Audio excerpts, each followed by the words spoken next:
Let's see. The divine warning by the prophet for the nations, all citizens of all free national governments, according to their national constitution, are of one family bearing one free national name. Those who fail to recognize the national name of their constitutional government are classed as undesirables and are subject to all inferior names and abuses and mistreatments that the citizens care to bestow upon them. And it is a sin for any group of people to violate the national constitutional laws of a free national government and cling to the names and principles that allude to slavery. The prophet was prepared by the great God Allah to warn my people to repent from their sinful ways and go back to that state of mind of their forefathers, divine and national principles, that they will be law abiders and receive their divine right as citizens according to their free national constitution that was prepared for all free national beings. They are to claim their own free national name and religion. There is but one issue for them to be recognized by this government and the earth, and it comes only through the connection of the Moorish Divine National Movement, which is incorporated in this government and recognized by all other nations of the world.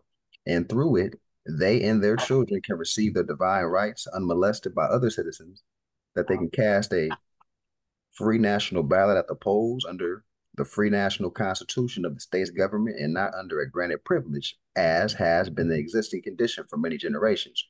You who doubt whether I, the prophet, and my principles are right for the redemption of my people, go to those that know law in the city hall and among the officials in your government and ask them under an intelligent tone, and they will be glad to render you a favorable reply, for they are glad to see me bring you out of darkness into light.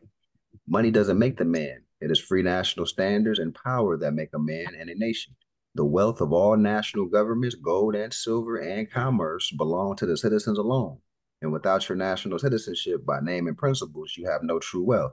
And I am hereby calling on all true citizens that stand for a national free government and the enforcement of the Constitution to help me in my great missionary work, because I need all support from true American citizens of the United States of America to help me save my people who have fallen from the constitutional laws of government. I am depending on your support to get them back to the constitutional fold again, that they will learn to love instead of hate and will live according to love, truth, peace, freedom, and justice, supporting our free national constitution for the United States of America.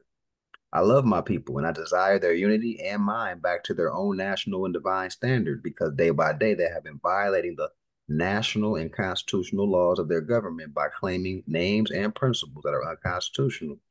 If Italians, Greeks, English, Chinese, Japanese, Turks, and Arabians are forced to proclaim their free national name and religion before the constitutional government of the United States, it is no more than right that the law should be enforced upon all other American citizens alike. And in all other governments, when a man is born and raised there and asks for his national descent name, and if he fails to give it, he is misused, imprisoned, or exiled. Any group of people that fail to answer up to the constitutional standards of law by name and principles, because to be a citizen of any government, you must proclaim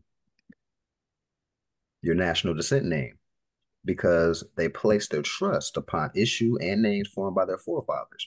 The word Negro alludes in Latin language to the word nigger, the same as the word colored alludes to anything that is painted, varnished, and dyed. And every nation must bear a national descent name of their forefathers, because by honoring thy fathers and thy mothers, your days will be lengthened upon this earth. These names have never been recognized by any true American citizen of this day. Through your free national name, you are known and recognized by all nations of the earth that are recognized by said national government in which they live. The 14th and 15th Amendment brought the North and South in unit, placing the Southerners, who were at that time without power, with the constitutional body of power. And at that time, 1865, the free national constitutional law that was enforced in 1774 declared all men equal and free. And if all men are declared by the free national constitution to be free and equal, since that constitution has never been changed, there is no need for the application of the 14th and 15th Amendment for the salvation of our people and citizens. So there isn't but one supreme issue for my people to use to redeem that which was lost, and that is through the above statement. Then the lion and the lamb can lie down together in yonder hills, and neither will be harmed, because love, truth, peace, freedom, and justice will be reigning in this land. In those days, the United States will be one of the greatest civilized and prosperous governments of the world. But If the above principles are not carried out by my citizens and my people in this government, the worst is yet to come, because the great God of the universe is not pleased with the works that are being performed in North America by my people, and this great sin must be removed from the land to save it from enormous earthquakes, diseases, etc. And I, the prophet, do hereby believe that this administration of the government, being more wisely prepared by more genius citizens, that believe in their free national constitution and laws.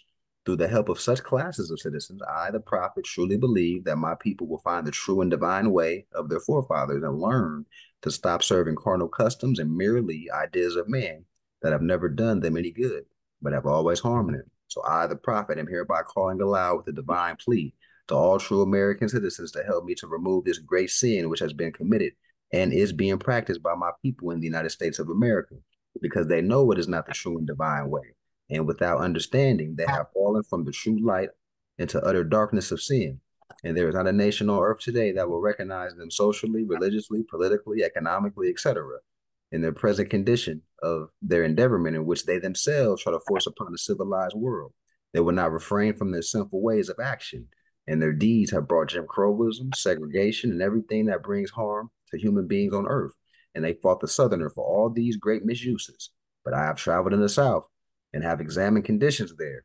And it is the works of my people continuously practicing the things that bring dishonor, disgrace, and disrespect to any nation that lives the life. And I am hereby calling on all true American citizens for moral support and finance to help me in my great missionary work, to bring my people out of darkness into the marvelous light. Moorish Divine Constitution of Moorish America. The Grand Sheik and the Chairman of Moorish America are empowered to make law and enforce laws with the assistance of the Prophet and the Grand Body of Moorish America. The Assistant Grand Sheik is to assist the Grand Sheik in all affairs if he lives according to love, truth, peace, freedom, and justice, and it is known before the citizens of Moorish America. All meetings are to be opened and closed promptly according to the Circle 7, love, truth, peace, freedom, and justice. Friday is our holy day of rest, because on Friday the first man was formed in flesh, and on a Friday the first man departed out of flesh and ascended into his Father God Allah. For that cause, Friday is the holy day for all Muslims all over the world. Love, truth, peace, freedom, and justice must be proclaimed and practiced by all citizens of Moorish America. No citizen is to put in danger or accuse falsely his brother or sister on any occasion at all that may harm his brother or sister, because Allah is love. All citizens must preserve these holy and divine laws, and all citizens must obey the laws of the government, because by being Moorish American, you're a part and parcel of the government and must live the life accordingly. No organization of Moorish America is to cause any confusion or to overthrow the laws and constitution of the said government, but to obey thereby. With us, all citizens must proclaim their nationality, and we're teaching our people their nationality and divine creed, that they may know that they are part and parcel of this government, and know that they are not Negroes, colored folks, black people, or Ethiopians, because these names were given to slaves by slaveholders in 1779 and lasted until 1865 during the time of slavery. But this is a new era of time now, and all men must proclaim their free national name to be recognized by the government in which they live and the nations of the earth. This is the reason why Allah, the great God of the universe, ordained Noble Drew Ali, the prophet, to redeem his people from their sinful ways. The Moorish Americans are the descendants of the ancient Moabites who inhabited the northwestern and southwestern shores of Africa. All citizens must promptly attend their meetings and become part and parcel of all uplifting of Moorish America. Moorish Americans must pay their dues and keep in line with all necessities of Moorish America, and then you are entitled to the name of faithful. Husband, you must support your wife and children. Wife, you must obey your husband and take care of your children and look after the duties of your household. Sons and daughters must be industrious and become a part of the uplifting of fallen humanity. All Moorish Americans must keep their hearts and minds pure with love and their bodies clean with water. This divine covenant is from your holy prophet, Noble Drew Ali, through the guidance of his father, God Allah. Islam, the brother, for Islam, the Matazamaji, Islam, the Hassan, brother Hassan. Read Elian Bay already. Peace and love to everybody. Hope everybody had a beautiful week, prosperous week, progressive week. So I got a demonstration queued up. We're actually continuing from the book. that we were in last week. Once again, the purpose of this, remember, we're speaking with our people. We're talking with our people. We got feathers and turbans on, and we want to know concepts. We might get hit with questions, etc. Historical events, what our ancestors participated in, what we were into, our culture, etc. All right. Most of us, we know about the Dark Ages. So they were only dark in Europe. All right. To the Muslim world, whenever you hear Muslim or Muslim, in the ancient perspective, they're referring to the Moors. They were brilliantly illuminated. All right. So we brought illumination to Europe. We were also known, right, as the culture seek. It brought the light that we brought to Europe attracted culture seekers. All right, so people all over the world came to wherever the Moors was at to get knowledge. All right. So besides literature and continuing from the Abbasids, remember we were talking about the Abyssinians, so the Abbasid and the Almoravids, these were clans that will ultimately go into Spain later. Um, and back to the Kushites. So it's a big story. The reason we go over information in pieces every meeting because there's so much info. But the whole point is to grasp the info so when we move on, it'll tell a story when we put it all together. Or what happened, different concepts down. So the Kushites will ultimately became Abyssinians, ultimately became the Ethiopians, right? Then ultimately became the Romans, right? Because before it was the Romans, it was the Abyssinians, right? The Ethiopians, the Abyssinian, that clan of our people turned Roman. That's the bottom line, right? And then we start beefing. All right, so the Abbasids, so this is before that though. The Abbasids left volumes of classic literature in verse, which is still in print to this day, including the Arabian Nights, right? So besides literature, the Abbasids made tremendous strides in astronomy and medicine. Abbasid astronomers measured the circumference and dimensions of the Earth with astounding accuracy. And then it's a book reference, see more, Light of Europe's Dark Age, page 159. This was 800 years before Europe recognized that the Earth was not flat. So cross-referencing once again, as far as the flat Earth, round Earth situation, we realized the dimensions of the planet and the universe before the modern European could conceive that. The format currently followed in contemporary medical schools was set during the golden age of Islamic world.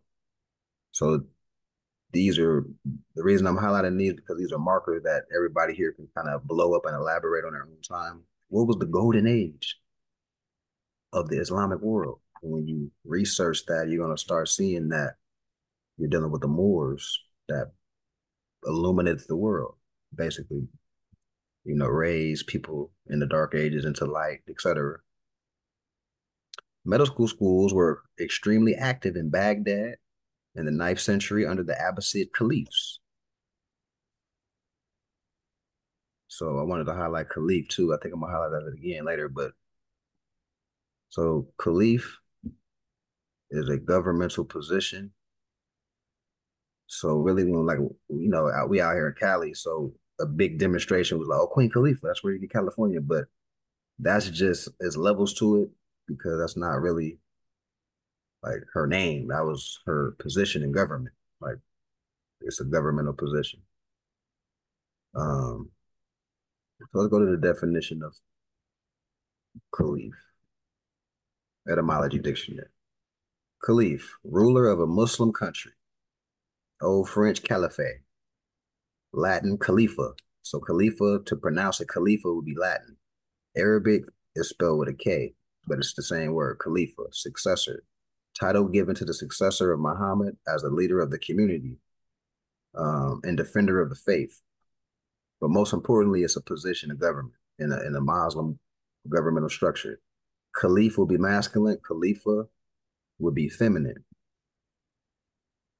So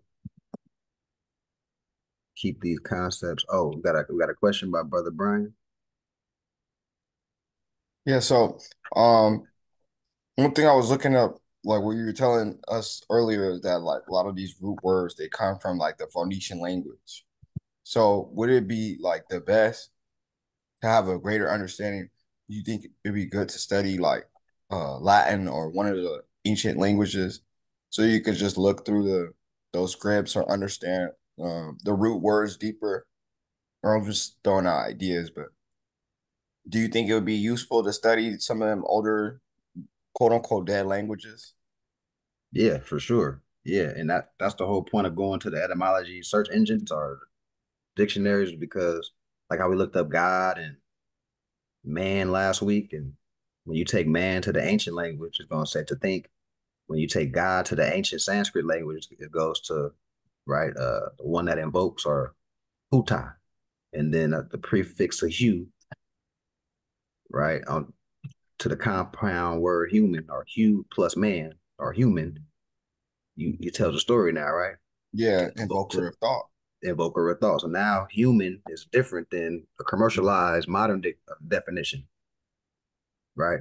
So you're not even classified as human if you're not even thinking or Thinking. in the business of manifesting, right? Working with Yes. people. You're dead. You're not even, you're not even, you're Yeah, dead. not alive.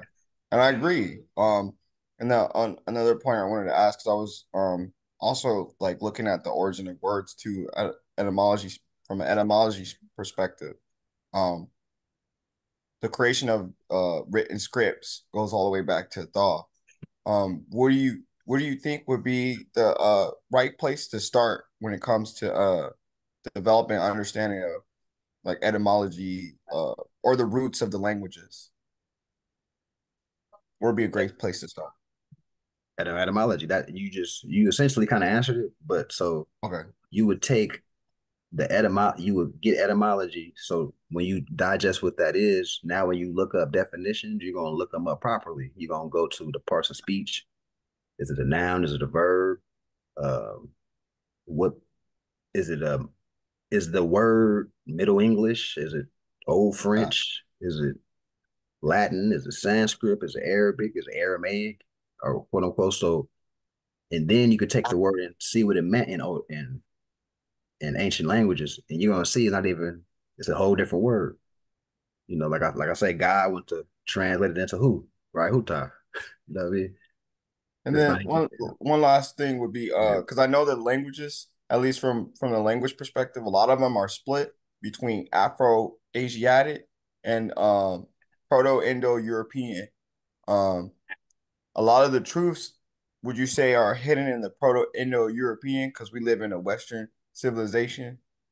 exactly. That's Okay, so right. I'll be focusing. Okay, thank you. That answers my question. Proto, right? The prototype. So these was words.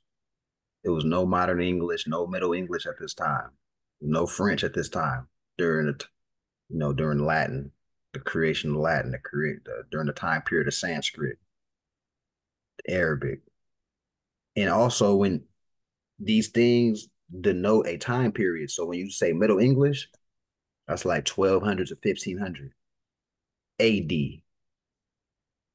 right? When you going Latin, Sanskrit, you going more ancient. And matter of fact, I believe it's like BC time. Some of the Latin was in BC or Sanskrit, right? Like Elian Bay put in the chat, follow the language, right? You know, and that's why somebody brought up last week, like how Muslim and Muslim, um, when you look up Muslim, it's gonna say archaic Muslim. So by them saying archaic Muslim, they're saying archaic just mean ancient or the more ancient original conception of a word, right? So you always want to go with the ancient mind frame. That's the measuring stick, the ancient mind frame versus the modern. Uh, how you feeling? You got something else? Like, any more? Any more thought? You good? Okay.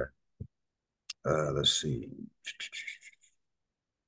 So caliphs. Now we got the caliphs. All right. From ancient Egypt and India, the Abbasids acquired and insatiable desire for the study of mathematics. So we're talking about our culture. We got to get back to that.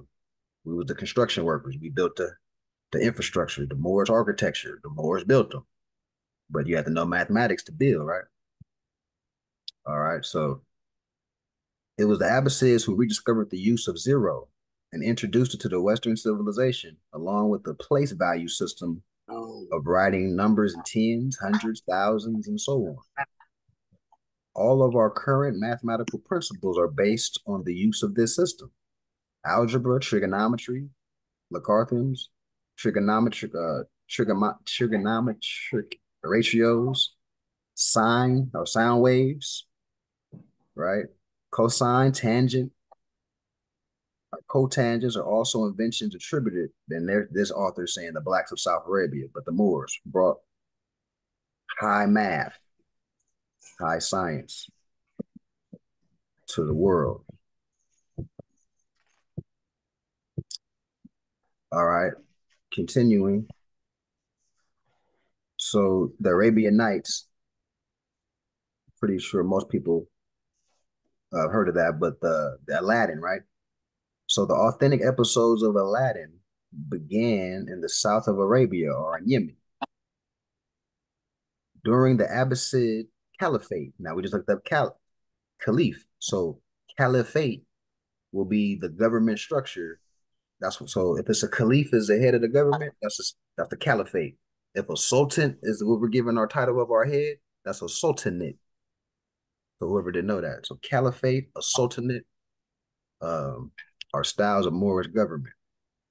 All right. So the Abbasid Caliphate with an invincible fighting task force of the Black Ismaili Shiites known as the Brotherhood of the Hashemiyah. So Hashemiyah is just like Mayan, Sumerian. These foreigners gave that title to our people. But just know if you hear that in the future, these are Moors. So you don't get caught up like, oh, who are these people? These different people. All right, so modern dictionaries and encyclopedia will report that the name Hishmaya or Hashim means hashish takers. Now, our people took hashish, right? This is a form of THC, right? The different purest form, I would say, or the residue of the cannabis, right? So the reason I'm highlighting this is because most people would think like, oh, we're not supposed to be smoking or we're not supposed to be consuming THC. That's against we did that. That's something we did. We was hashish takers, but we didn't abuse it though. We're gonna go into why we took it. So yet these warriors actually took their name from the family name of the prophet Hashim, who they were sworn to protect, and subsequently gave their name to the substance they allegedly consumed before battle. So we would take the hashish before we go to war. It relaxed our body, got the nerves down, got us engaged to go to war. We wasn't just smoking just to be smoking, and, chilling on the block and all that. You know what I mean? There was a reason. We didn't abuse anything, right? These blacks described by Marco Polo. Now, whoever doesn't know Marco Polo, it's a Netflix series called Marco Polo. It's a modern European. He's observing Genghis Khan and his, or Kublai rather, not in Kublai Khan. So Marco Polo was just that. He was a foreigner that observed how we was conducting ourselves, and he he wrote down what he saw. So what did Marco Polo see? He said these were the first true ninjas. Hundred Eyes, the first episode too. Right, the first episode, right? Go check that out. Whoever check that out. So he put in his notes that these is ninja warriors. So clearly the first ninjas was what? Moors, highly melanated people. Marco Polo also provided the link between the Hashemiyah and the historical Aladdin. So we're back to the Aladdin, famous cartoon, right? The name Aladdin comes from the word Alauddin, the bloody one, which was a title taken by the first chief or sheik of Hashmiyah, the Shiite leader Hassan ibn al-Sabah, or the father of Sabah, meaning the son of the goddess. So essentially, Aladdin just simply means the son of the goddess, which, like we talked about in the last couple of weeks, how matriarch, we had high esteem to the goddess, right? Because these are humans that are coming through the world, and the first school is the mind frame of the mom, because that goes through her impulses, her emotional debate, the future heirs, emotional state, etc. Right? Go ahead. You got a question, brother? Brian? I hope this is not too unrelated because I think it's also important too because you said like um Moorish culture has a reverence for the woman. Do we also have like a group for the women so that they can elevate themselves as well? Because I find that like, at least in my age, in this culture, at least, uh, the women don't have like a model uh that gives them that high culture, that esteem for themselves, that I gain every time I'm in one of these meetings as well. I was wondering if there's something similar for the women so that they can elevate themselves as well. Well, essentially, how it starts out as group is a communities like this, and then like we have a couple empresses. The Empress Nanel, she doing a Zumba certification, but I think we got like three empresses that frequent the community. But the whole point is to start like this, and I recall showing everybody a picture of Noble Joe Ali with bringing the woman out the water, and she was unconscious, and she represents humanity. So what that means today is our brothers got to wake our sisters up. But first, it starts with this, getting what was the culture, were we conducting ourselves, what were we into, and once in real time we can display like some progress. We're not bickering with each other. We building, and it looks noble, right? We're going to attract the women, and then we're going to raise the women up, and then those women are going to be a magnet for just people, man and women, to join the organization or be down with this paradigm, because we know the women, they're a tad bit more magnetic than the men, just on the sheer beauty. And like I say, if they head screwed on straight and they elegant, it's game over. We pretty much, can get what we want done. And like I say, wake our people up, our people that are asleep. They'll come more this direction because they have something to compare to now. They're like, oh, it's not just a Christian, Muslim. It's not like a religious group like that. They talking about nationality, culture.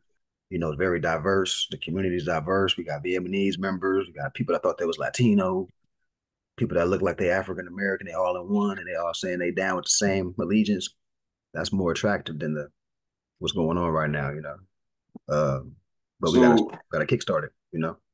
I got a question. This Mm-hmm. is possibly for all of the Moors in attendance today. I have a theory of my own, uh, which pertains to us losing this colonist language that we're speaking. I find it um, interesting that throughout the years, none of our leaders, none of the Moorish leaders, and when I say Moorish, I mean, in the identifiable term as black as well.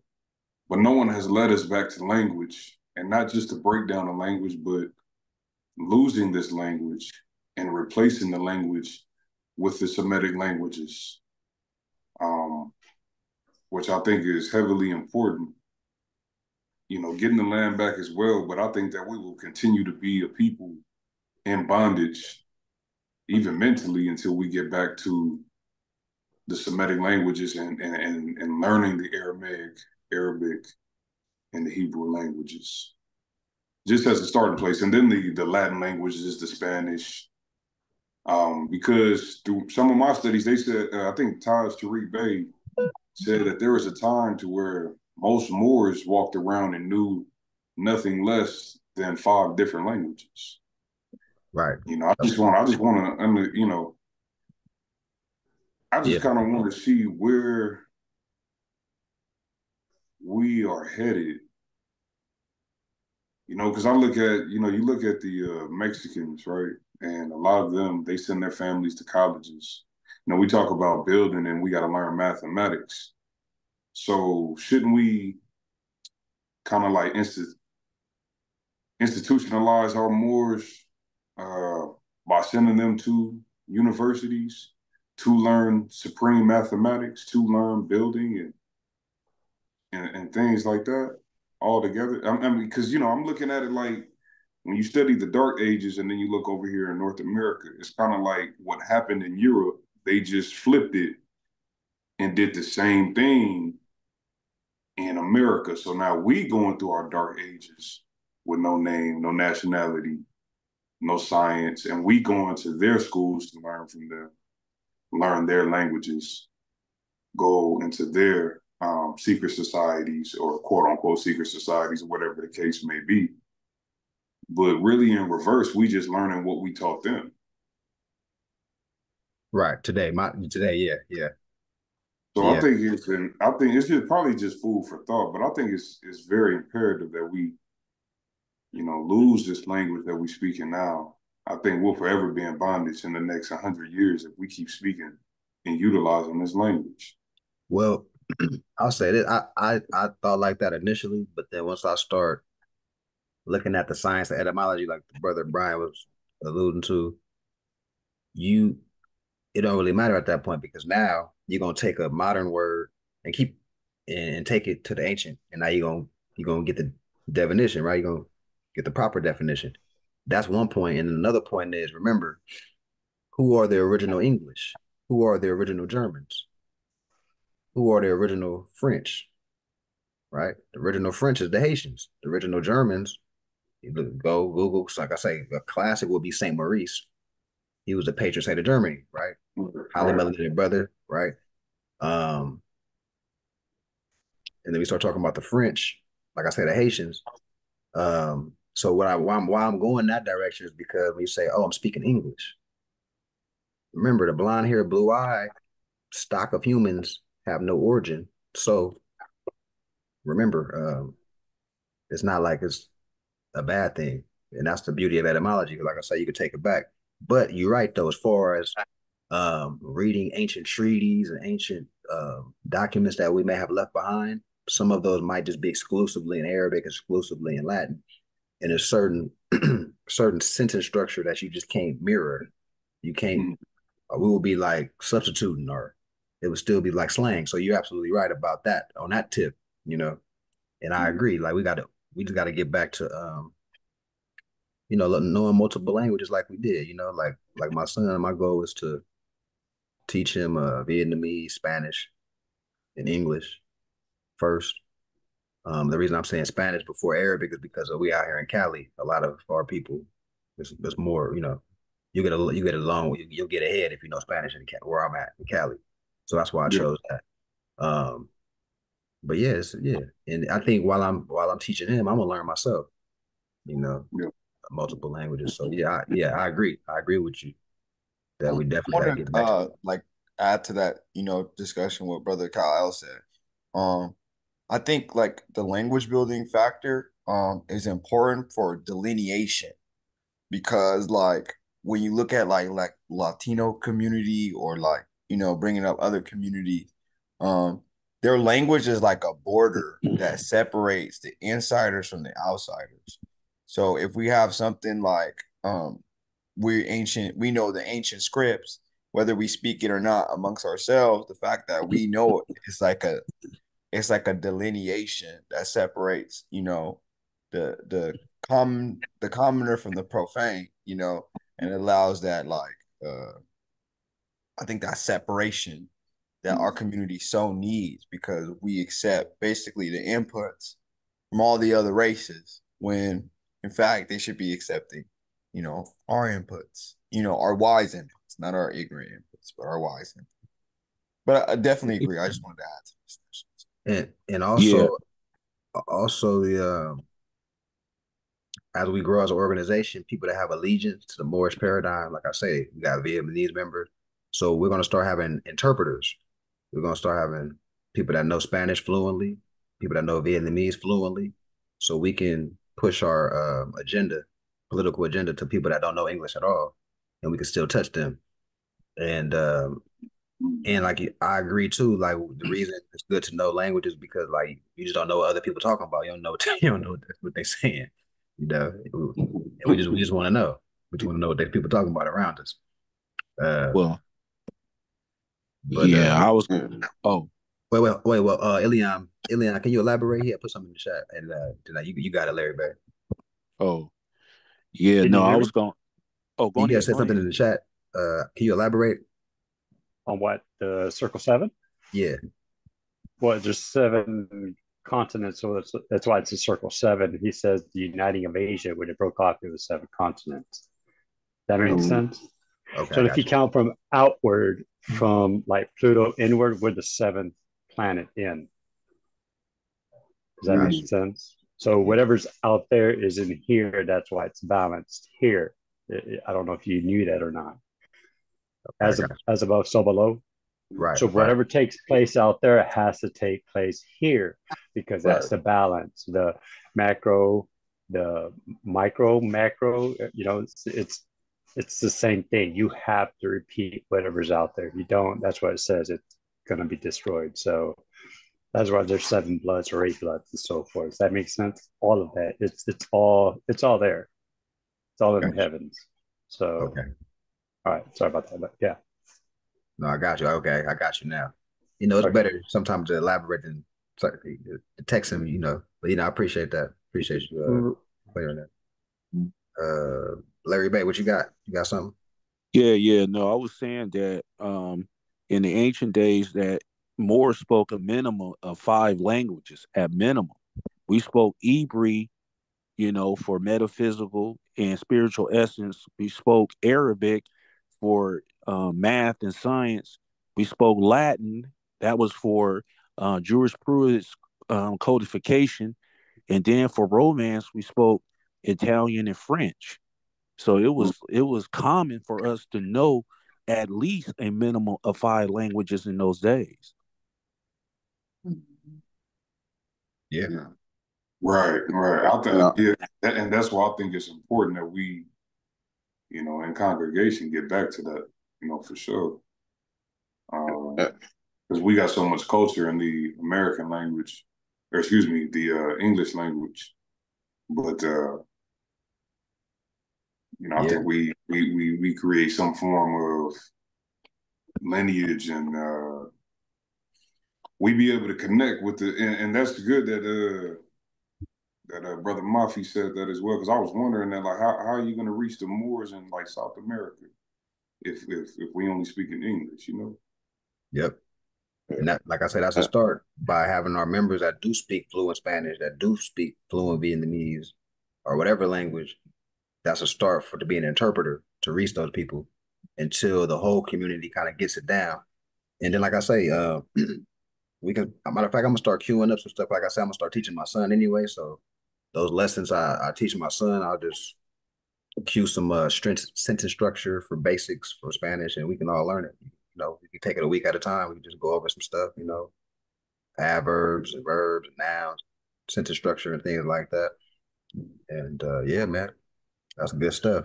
And Larry Bay, the brother said, can you repeat that? What you said as far as Arabic and why we use the Latin? Why we? Yeah, yeah, yeah. No, yeah, we spoke Hebrew.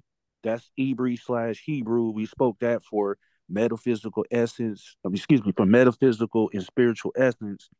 We spoke Arabic for geometry, math, and science. We also spoke Latin, and that was for jurisprudence, codification, and for romance, we spoke French and Italian. We spoke those five languages fluently in those days. you know. So, we was in because you gotta remember we was in the Roman Empire. We was we had contact with the Greeks. We were also in the Tartarian civilization over there in Russia and so forth. We were everywhere. Ireland, Sanskrit, all that.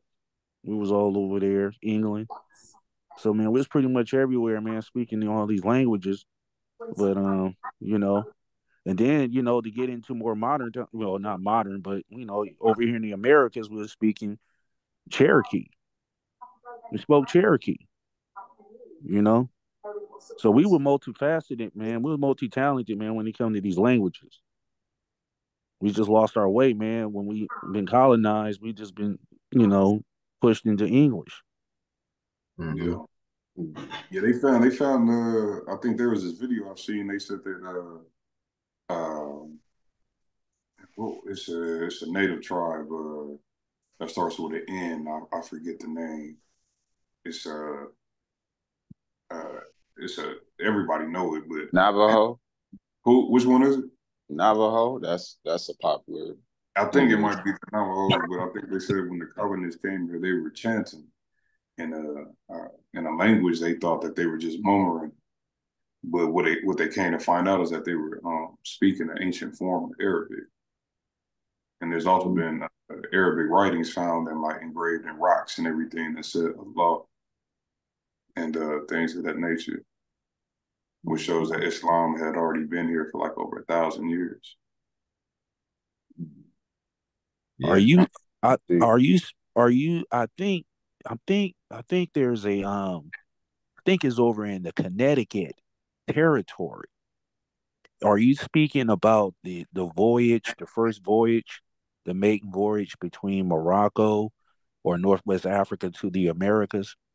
And they, I believe, on a stone, they engraved into a stone the landing over here into North America, and they had the markings also over in Africa when they left the first initial voyage or something to that extent.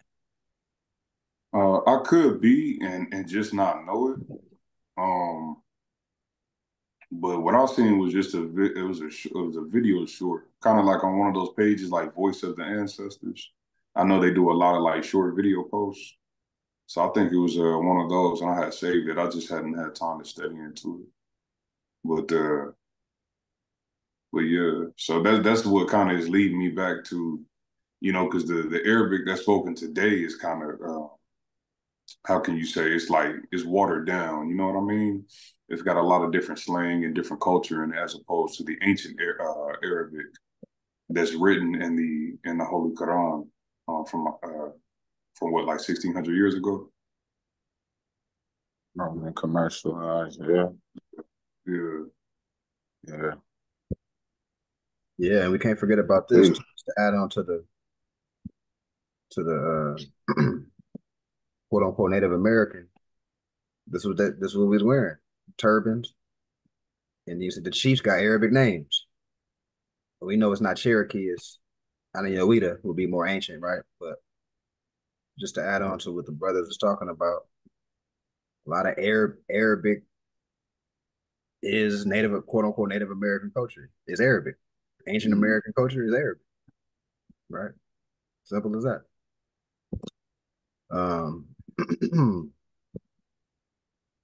Let me go back.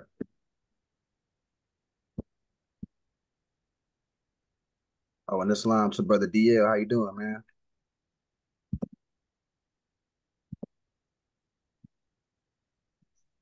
All right, so let me continue with. So we see Aladdin, right? We see right Roman commercialized back. All right. So another example of infighting, right? So we got the Abyssinian clan that launched an attack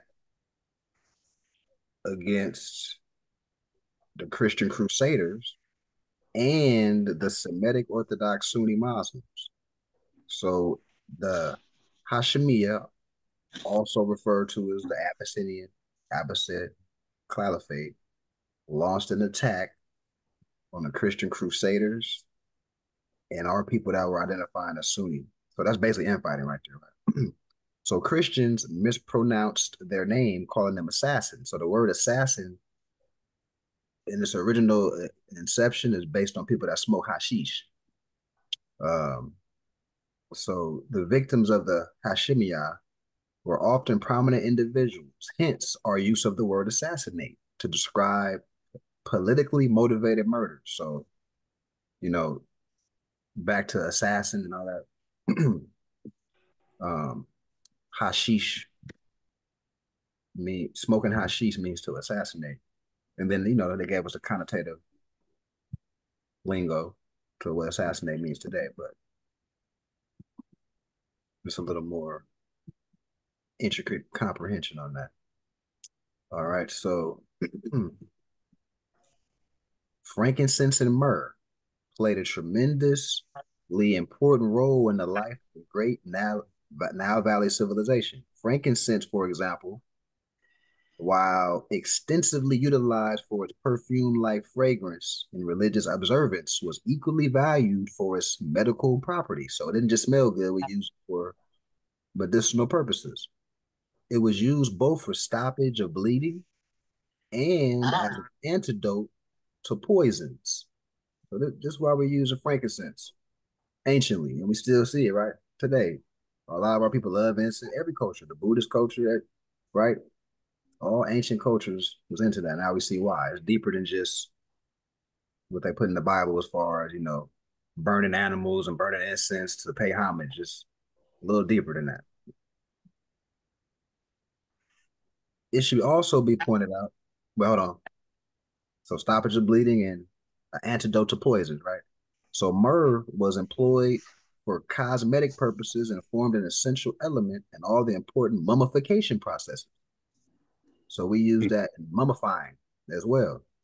So this is specifics in our culture, things that we should know and have downloaded, because when we're talking to, once again, waking our brothers and sisters up, they know about certain things based on the Bible or the Quran or the Veda or whatever, but we can take it a little farther for them, right? Let them know what frankincense was used for, why we use that.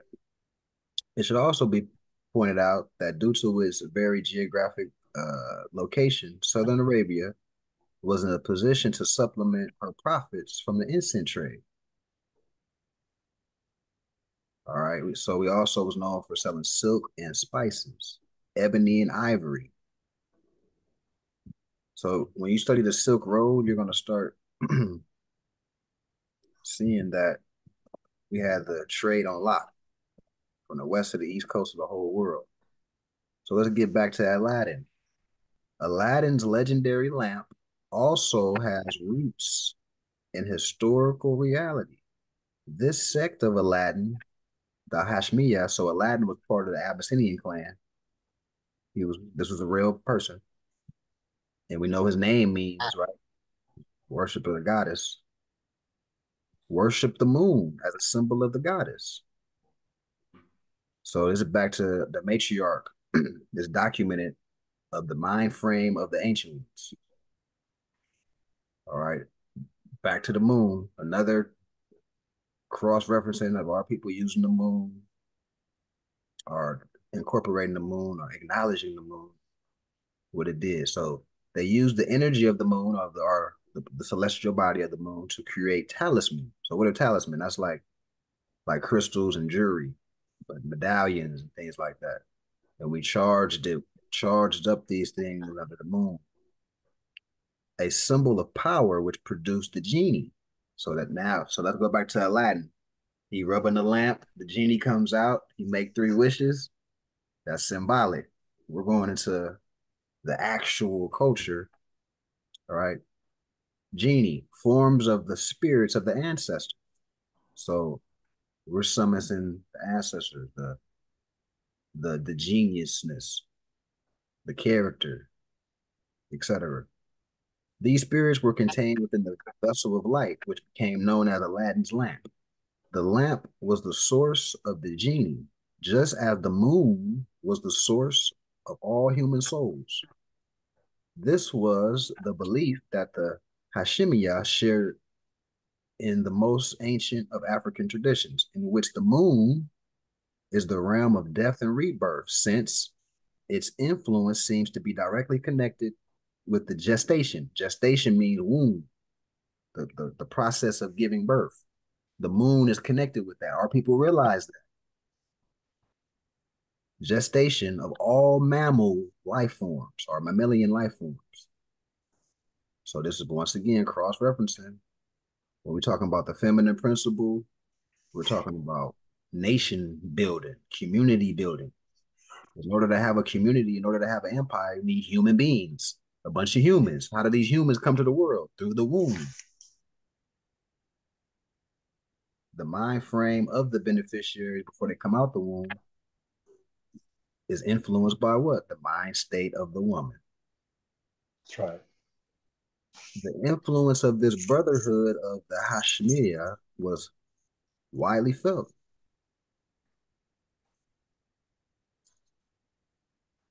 Their power was either life-threatening or life-sustaining, depending on one's religious persuasion. The mystique of the Hashemiyah and the tales spun about them inadvertently and ironically, where the genesis of the Christian order, the Knights Templar. So most people know about the Knights Templar as today being a Masonic order. So they were influenced by our people, our clan of Moors. The Knights Templar were influenced by the Moors. The Order of the Knights Temple was the original name, the Order of the Knights Temple, before it was called the Knights Templar. This order was founded in Jerusalem in 1118 CE by a Burgundian knight named Hughes de Payens, or Hugh of the Pagans. As one author states, his organization was based on that of the Saracen fraternity. Now, whenever you hear Saracen, that's what they're calling our people as well, of the Hashim, or the hashish takers. So once again, you're seeing their name in our people, the Hashemiyah, because we took hashish, whom Christians call the assassins. Because, right, assassin means you're taking a toke of hashish. All right. The symbol used by the Templars was a triple head of wisdom, depicting the three black Saracen heads, or the Moor heads, which were more than likely the Hashemiyah.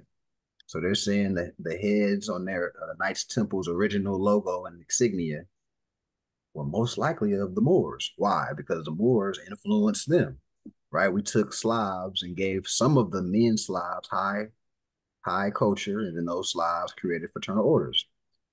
We know these, more is no background information, but like I say, these books is for cross references for the common man and woman to see that the Moors not just making this stuff up. The Templars held these blacks, or we know the Moors, in such high esteem that their first headquarters was a wing of the royal palace in Jerusalem, next to the Al-Aqsa Mosque. Now, why are they using that term Al-Aqsa? Al-Aqsa means the extreme west, all right, where the Americas are at. So they had a wing in their mosque called the Al-Aqsa, which was revered by the Hishmala Shiites as the central mosque of the goddess of Fatima. Now, the goddess of Fatima, most Muslims will look at Fatima as what? Muhammad's daughter. But that, just like how you got in the Bible, they got parables in the Quran with the Q. The Moors are here to give you what this really means. So this is different from saying, oh, this is Muhammad's daughter.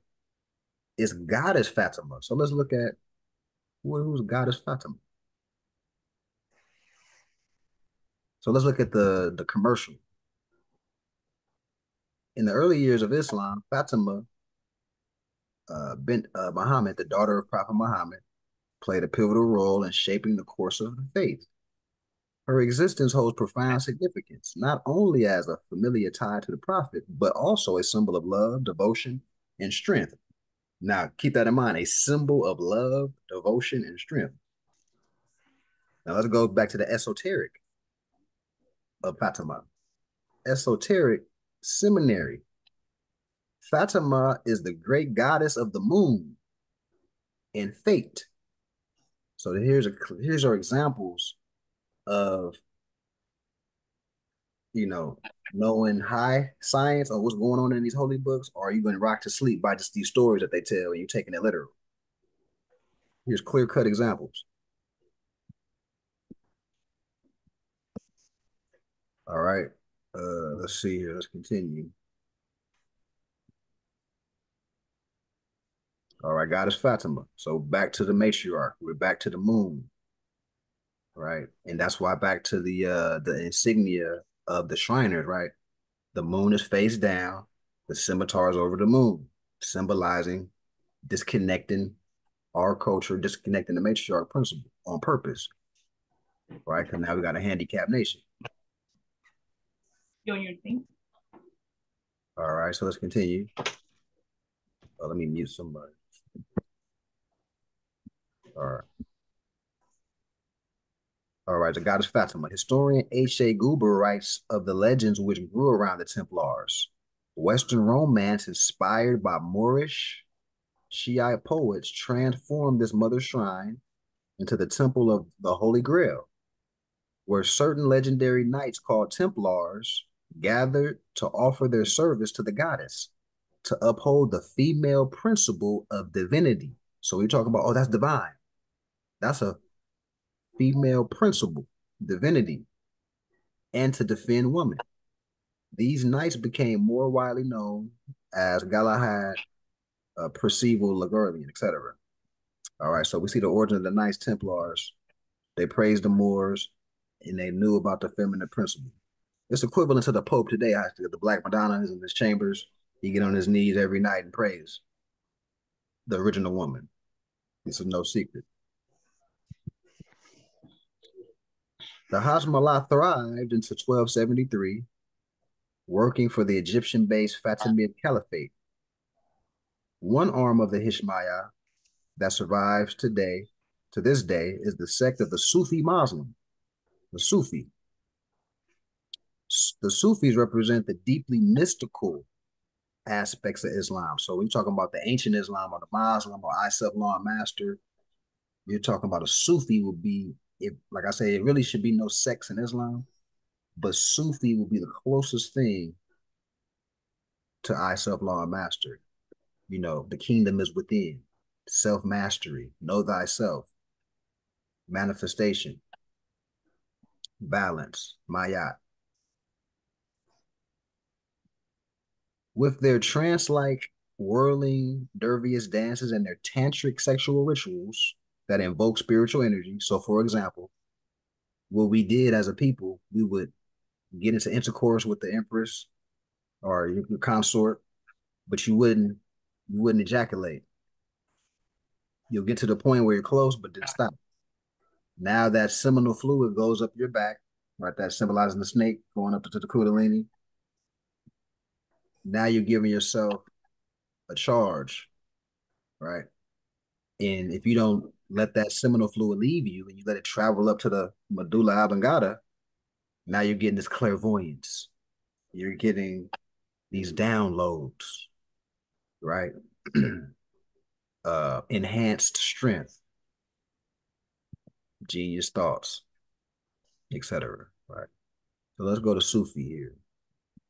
Go to Sufism.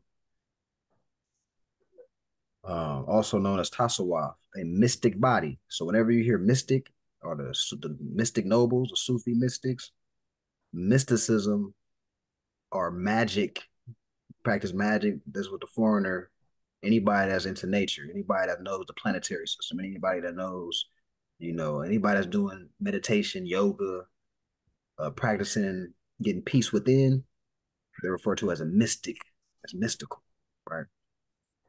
Also, what stood out to me was the etymology of Sufi, one who wears wool. I don't know who's familiar with the brother. What's the heavyset brother that just passed away, man? He real funny. I forgot. I can't think of his name right now. Somebody on here, they know what I'm talking about. Just say his name. But he was a heavyset brother that learned from Freeman, C. Freeman L. He was a student. What's the brother's name? Somebody say his name. But anyway, Was it Bobby Hemmett? Bobby Hemmett. Yeah, Bobby Hemmett. Bobby That's Hemmett. what I was thinking. So Bobby Hemmett did a demonstration talking about the Sufi was the woolly haired one. So who the woolly haired one, right? Original man. So this is two a full spectrum of the Sufi, two different lenses. All right. Have you seen that anime on Netflix called Castlevania? I'm familiar. I've watched it. I've seen it. If you check it out, it's called Muslims that are represented in that anime are Moors, and they actually ask him.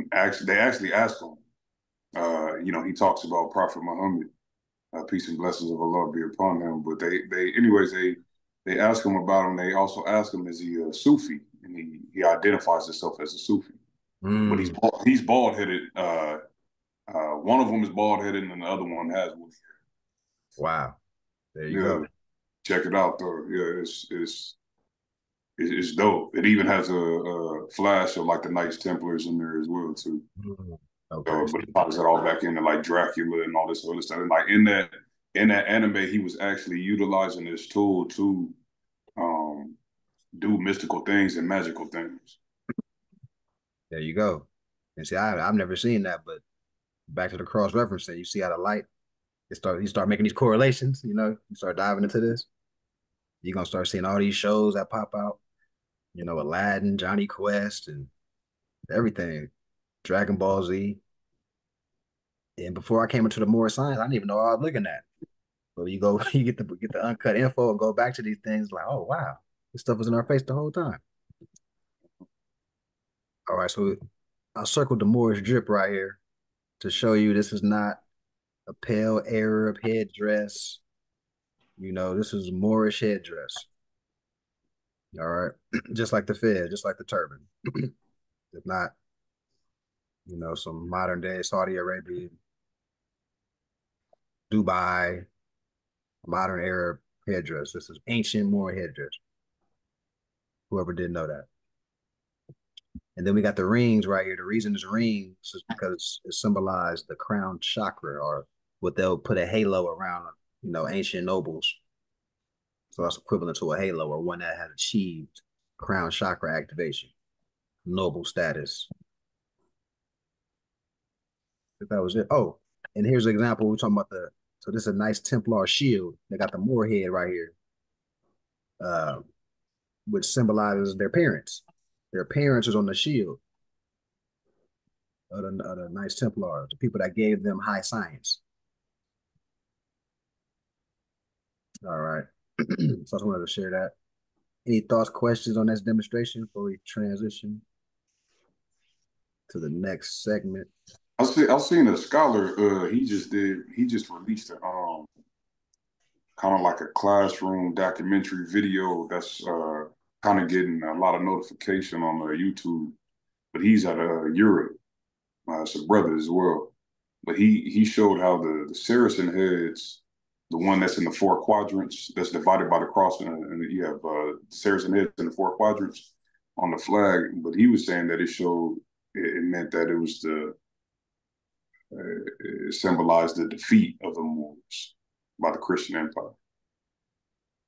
Have you ever heard that, or you got any speculation on that? Yeah. Some of them. That's the coat of arms for different early modern European kingdoms. Yeah, it's a lot of Moor heads, and yeah, they do symbolize that. And they got the ninja, Yeah. the Karate Kid ninja thing tied around the head. Yeah. But those represent the Jews, though. That's the Jewish, the original Jews. Okay. Represented, them getting, exiled and stuff like that. Yeah. So I have a question too, because they talked about it was very brief, but you talked about how the moon is like a reservoir place for human souls, or to where the human, because it influences the woman, subsequently influences, who comes through the woman. I read because brother Elon Bay talked about the calendar and look at the stars. At one point, they said the moon didn't exist, or the moon wasn't there at one point. And they also talk about how Saturn, especially since Islam is the Q, they have a Q, which represents like Saturn and time and limitation and the end. So I was just concerned and curious about what do you have? Do you have knowledge on the true calendars? Because they say that each age the calendar changes, and that like the reason why we even going through stuff today is based off that ancient calendar. So, do you have any information or knowledge on that before we wrap this up on this part? Are you addressing Ilion Bay? No, I'm just it's in general question for anybody who happens to know about the ancient calendars, because at one point they said the moon didn't exist, and I'm not sure if that's accurate or not. But those ancient calendars cover thousands of years time spans. So I don't know. Uh, Yeah. I, I would say on that, you probably gonna get different answers depending what culture background you are getting an explanation from. Mm. You know, Well, you have a lunar calendar, solar calendar. Um, then we have like Moorish calendar. So this would be like 1444, versus Gregorian calendar. So it's different, you know, it depends how you're looking at it. Like, where Yeah, lineage is coming from. But the moon for us to somebody for somebody to say that the moon is wasn't there, I would Yeah. I want to see some evidence, yeah, exactly. But who it's more yeah, like that's what I was saying on that part. the calendars, like because of what one thing that comes to mind is the Hindu tradition, and they use yugas as like designations for time spans. So I was just wondering if like us as the Moorish nations, do we have a calendar that cover the sky at the sky level, celestial level, Oh yeah, you got the Mayan calendar. Like, remember, all these are more, so you might have thought about the Mayan calendar or different calendars and didn't as equate like them. a different, yeah. Yeah, but that's our calendar. It's a calendar that our people produced. Um, and then the concept of, like we read earlier, about the circumference. A circumference is a circle, right? A circle has 360 degrees, right? And each day is a degree. So the concept of a year, right, stems from that. So the Earth rotating around the sun Mm. that many times gives you the concept of a year.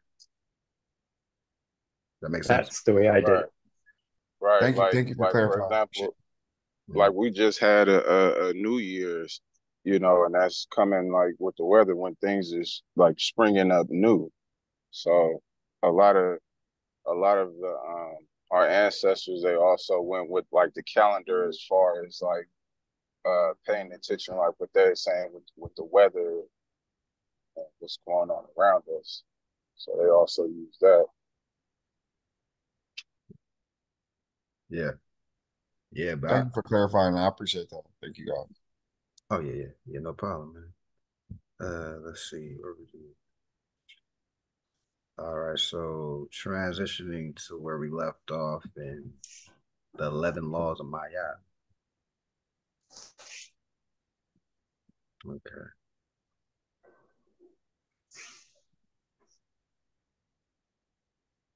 So what are the laws of God? Let's begin by making clear that the laws of God bear no resemblance to man's laws. They are not injunctions or commandments to be obeyed.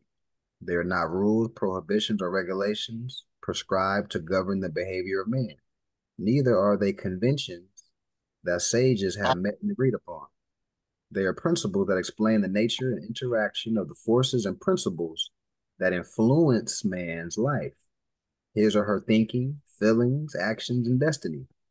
The observance of these principles will enable the individual to live in harmony with these principles and forces, thus gaining access to God's wisdom and spiritual power. All else that is needed or is important in life will follow. They apply to the 11 spheres, spiritual influence, operating in man's spirit and world. The presentation of the laws does not appeal to belief, faith, or comprehension through some as yet unmanifested or quote unquote higher spiritual faculty. They appeal to man's reasoning power and common experience. So that goes back to some of the one-liners, one of the great Noble Jew Ali one-liners, man know Right. thyself, man know not by being told, right? So we got to have an experience. We have to actually experience things, right? We have to actually read things for ourselves um, to attain knowledge, to move forward. They aim at providing man with an unshakable conviction based on logically derived understanding, given that it is thus that the power of the spirit is mobilized to fully act in the world. There might seem to be a contradiction in the presentation of the laws of God as being based on logical reasoning. The contradiction exists only in the minds of people who have failed to understand the foundations of science and religion. The word science comes from the Latin scire, meaning to know. So hold on. So Gnostic and science is a synonym, because Gnostic means one that knows knowledge, and science means to know. That just hit me right now, actually. It hit me. Actually, rules for determining that something is truly known. To oppose and exclude science from the spiritual and religious domain is to say that there is incapacity to attain true knowledge regarding God and shaping factors of spirituality and religion. This may be true of some religions, especially those have been erected upon belief and faith. So we got two spectrums. We got to know, and we got the belief side of the spectrum. We got the Gnostic and we got the believer. But to attain proper ascension, you got to go through life obtaining knowledge, learning from that, utilizing it, applying it, and you learn something else after you apply that. It is simple. If you can prove a point, especially with the certainty provided by the scientific method, then you wouldn't have to ask someone to believe or to have faith in your presentation. We do not say that we have faith or believe that combining two atoms of hydrogen with one of oxygen will result in the formation of water. We know. So we don't, it's not speculation. H2O is water. It's not a belief. It's a fact, right? The erroneous argument that places religion and spirituality in a separate category from science, mathematics and logic, belief and faith versus reason and knowledge will be fully refuted in the course of this book.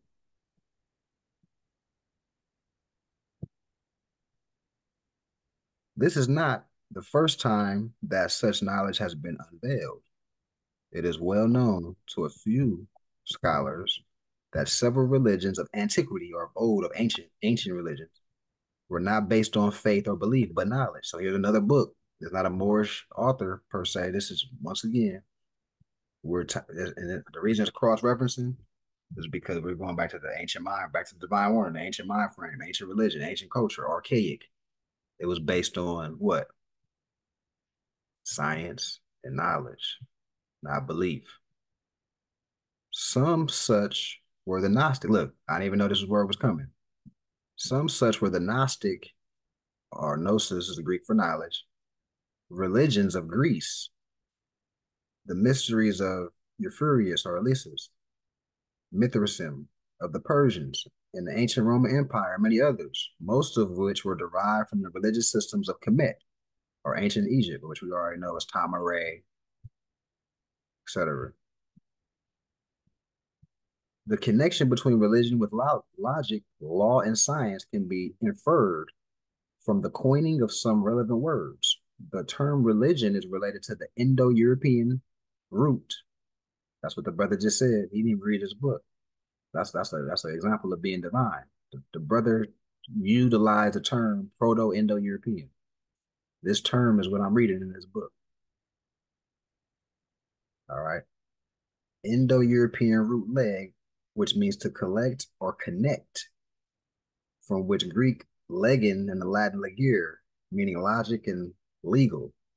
So when you go to religion, look that up in etymology, it's going to tell you to bind back or align, realign, basically. Realignment. And that's where we get the ascension of the chakras, etc. Collect and connect as well. So to be logical is to be religious as well. The men who coined these words connected religion to law and logic, which determines the legitimate connection between things. There was no thought of separating religion from the domain of logical thinking. So let's reflect on this here, right? So you gotta have some logic, no law, and realign. That's ancient religion. You got something, Brother Brian? Um, I just wanted to expand upon that because I thought that was very interesting because what the Roman commercialized version, they went through such a hard effort to separate science and religion when in fact they're actually together because if you know truly, you know what's true in alignment as well. So they're all technically related to each other. And I have my books over there that have, logic, religion, um, separate entities, and then I have a book right there that actually, combines them together. So I understand that like they definitely go through this is like where you talk about the ancient mind frame versus the new mind frame. The ancient mind frame had no difference between knowing the truth, and also knowing the truth of spirit. Whereas like today, they make a hard distinction that religion should be separated from the matters of church and state. When in fact is that I think that's why we're so corrupt. Our alignment is out of whack. Right, right. Yeah, yeah. Here you Yeah, see and it. we also have to be aware too that, through our times that there's always like been people that are trying to be deceptive and manipulative. So you always have to, be cautious on those things too. Hmm. Appreciate the input. Yeah. And then, once we start getting the lessons and we start getting a clear picture, it's hard to be deceived because, as the more we can go to any religious denomination, go to their holy books and clear up stuff, right? I can't even count on my hands how many people, like I say, I do my pop up during the week and I come across people, they ask questions, and I don't care if they're Muslim, Sunni, Shiite, whatever they is, I'll take something from their books that they're comfortable, information they comfortably know from where they at, and connect some dots. And they'll be like, I never, the rabbi, the preacher, he never said nothing like that. We never talked about the book from this lens. Interesting. Like, you know what I mean? So that's what we're here for as well. Keep that in mind as the nobles, the seers, the illuminated ones today, right now.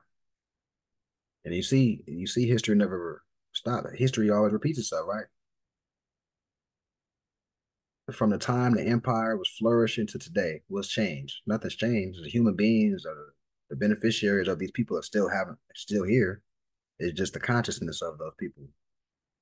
The motivational faculties, the knowledge is not there. So, but only a few of our people have it, and that's why we have great responsibility once we get this info to galvanize the people, unify the people, and do some great work.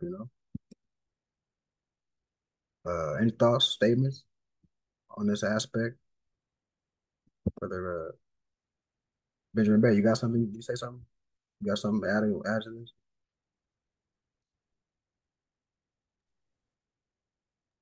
It was like common law and common sense. And that's what it reminded me of. You just talking about you know, the Common simple law. laws of my like H2O is H2O is just simple, and common law is simple. So just like jurisprudence, it's nothing difficult. It's common sense to do the same thing. But yeah, just Wow. remind me of that. Common law, common sense. Yeah, it's real simple, right? Just Yeah. straight out there. And in this book, Like 11 your Laws of brother. Ma'at, it goes even as far as to say religion is logical, common sense. Yeah, And I watched Brother Nature Bay last night. That's why I said that because he was he was breaking it down like that. He was like, if you got common law, you got common sense. If you have common sense, you have common law. Because linked angle with. So it's like it's simple. You know what I mean? Plain and simple like that. But that's basically what this is. You were like the H2O is H2O. Like It's water's water. Why is it that simple? Okay. It's not a belief, Yeah. right? Yeah, man. Hanuna, peace and love. Islam, everybody. Islam. Any other thoughts? Any other thoughts on this for a transition? I'm solid. Brother DL, how you feeling over there, man? I know you probably multitasking. I think he multitasking. All right, peace and love, DL.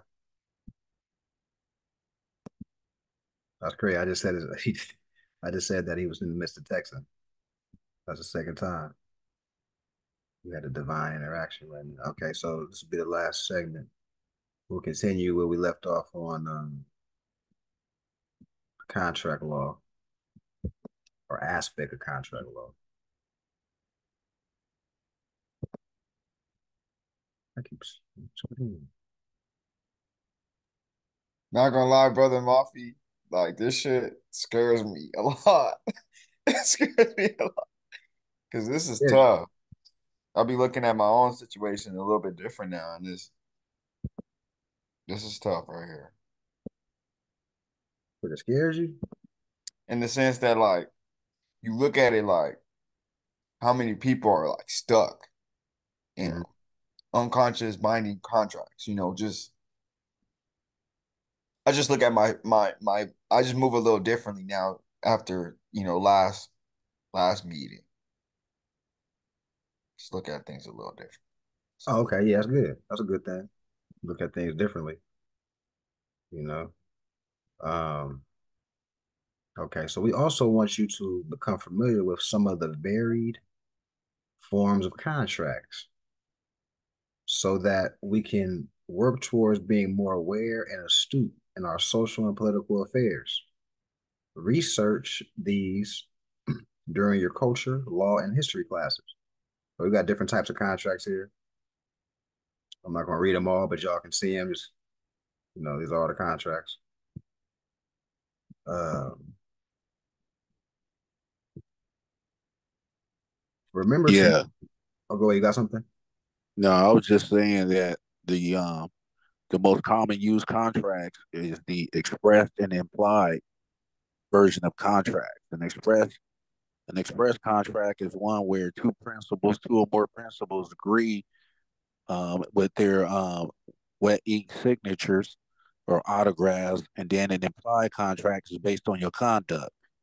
Those are the two basic, most common aspects of contracting. But anyway, I just wanted to add that on. I'm gonna step out on that.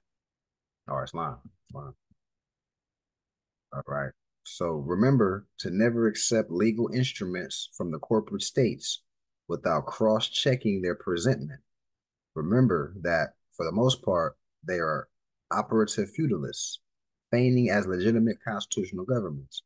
Their color of law activities have already proven them unworthy of trust or honor. Therefore, when dealing with the corporate state employees and quasi government pseudo officers, always measure their actions by Constitution principles. Protect yourself and their bureaucratic institutionalized fraud whenever possible. So, what is fraud? Fraud is an intentional perversion of truth for the purpose of inducing another, in reliance upon it, to part with some valuable thing belonging to him or to surrender a legal right. It is a false representation of a matter of fact, whether by words or by conduct, by false or misleading allegations, or by concealment of that which should have been disclosed, which deceives and is intended to deceive another so that he shall act upon it to his legal injury. Case law, which was talked about in this case, is fraud is anything or any kind of artifice employed by one person to deceive another. Another case law to support that. Fraud is a generic term, embracing all multifarious means which human ingenuity can devise, and which are resorted to by one individual to get advantage over another by false suggestions, or by suppression of truth, and includes all surprise, trick, cunning, dissembling, and any unfair way by which another is cheated. So Johnson versus McDonald, it was ruled upon that bad faith and fraud are synonyms, and also synonyms of dishonesty, infidelity, faithfulness, perfidy, unfairness, etc. Another case law to support that, Joyner versus Joyner. Okay. So just made me think about the 14th Amendment. So you can use these case laws. Could you use these case laws, to further your, demonstration about how the 14th Amendment is unconstitutional or on a business tip, fraud? So I was like, when you was reading, I was like, wait, Yeah. looks like something that displays something that sounds synonymous with something else that looks like you get the remedies of what you need, but it's styled a certain way, but it looks to be deceiving type things. Man, unfairness, falsefulness, infidelity, dishonesty. We still have our nationality, but we were told something different, so we went proclaim it, which is fine. So, but not to blab about that. But that made me think about the 14th Amendment for sure, because that's super duper. Right. So, yeah. Yep. Yeah, because right, it wasn't ratified. 14th Amendment was never ratified. It's not part of the first 10 Bill of Rights. So it's not part of the first 10 amendments.